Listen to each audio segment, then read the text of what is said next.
Hi, this is Jeff McCamey again, making another video. Today I wanted to talk about voter ID because it's really ridiculous if you think about it not to have voter ID.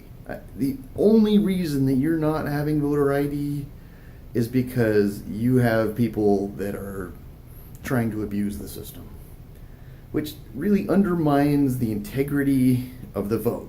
You get a lot of people saying, why do we even vote? Because it's corrupt anyway and it doesn't matter. Well, that's the problem. We have a lot of people in this country who feel their vote doesn't matter. And until we get voter ID, until we get things which reinstate that trust in the system, really, they have a horrible argument with there. Okay, they're stating, and a lot of the arguments that I've heard really are bad, mostly by Democrats. Okay, they're stating, one, that black people in certain areas can't get voter ID. That's racist as hell, if you ask me. I've called a few people out on that. I'm going, what are you talking about? That is completely ridiculous. So then I pointed that out to somebody, and they're like, oh, well, it's not black people in those areas anymore. Now it's the poor people. I'm sorry. I grew up really poor, okay? Like, there was a time when it was my mom, my brother, my sister, and I that lived in a Jeep Wagoneer. Okay, we were poor. Okay, I come from pretty humble beginnings at times. Okay, and we lived around a lot of other poor people at times while we were growing up and trying to get on our feet. But you know what? Everybody had an ID. That's ridiculous. That is completely ridiculous that poor people can't get ID. Oh my gosh. Everybody had it to drive, to get alcohol, to sign leases, to everything that they needed in life. And it's a complete farce to say that any specific group of individuals can't get an ID in this country.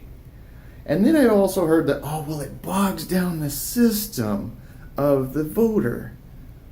I'm like, that's garbage too. Because when I went in, they asked for an address.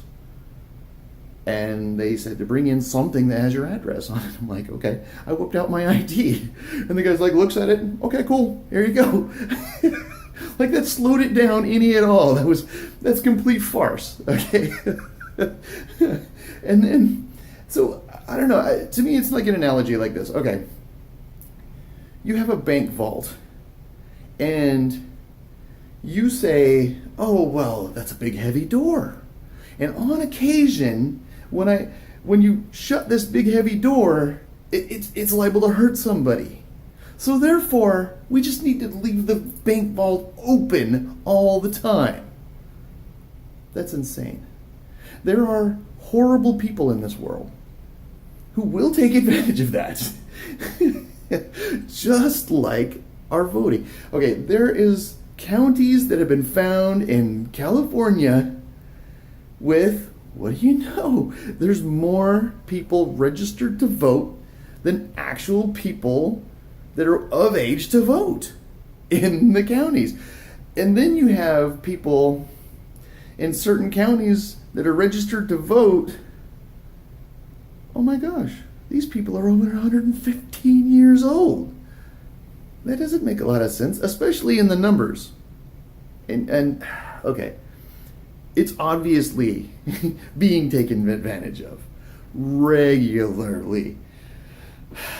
Okay, not only I had I had a friend who was Hispanic. He went to a Hispanic church. They mostly spoke Spanish. It bothered him because he was legal. That other people in his church that come straight from Mexico that didn't get legal were taking advantage of the system and voting and doing the things that they weren't supposed to be able to do, but they were. And so that's just one person that I know of that knows of this happening in a small town of out there in Arizona. It's completely ridiculous. There's way too much of fraud going on. Don't leave the bank vault open anymore. We've got to be able to secure that and be able to just make it more legit. Make it to where these groups can't just bust people from place to place. or the early ballot system. I'm sorry. You need to be able to show ID to say that, hey, I didn't already vote through early ballot. Now I'm showing up again over here. Please. This is ridiculous. We need to be able to rein that in.